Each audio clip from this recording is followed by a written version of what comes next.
Komisi Pemilihan Umum atau KPU Palembang akan menetapkan seluruh daftar caleg tetap atau DCT yang akan ikuti kontestasi pemilu 2024. Rencananya sebelum melakukan penetapan pada tanggal 4 November mendatang, KPU Palembang akan menggelar rapat pleno dengan seluruh komisioner. Disampaikan oleh Ketua KPU Palembang Sawaludin, total jumlah caleg yang ikut pemilu 2024 di Palembang sebanyak 800 lebih yang terbagi di 6 dapil kota Palembang. Berdasarkan proses pencermatan yang dilakukan beberapa waktu lalu, ada beberapa caleg yang alami perubahan dari partai politik.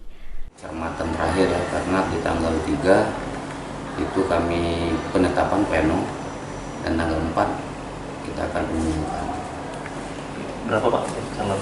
Kalau kemarin calonnya tetap di 825 orang, 6 dapil, 18 partai yang ada di kota Palembang. Setelah penetapan DCT, maka tidak ada lagi perubahan daftar caleg yang akan berlaga di pemilu 2024 karena dipastikan seluruh DCT ialah caleg yang pasti berlaga di pemilu 2024. Firman Hidayat, PAL TV.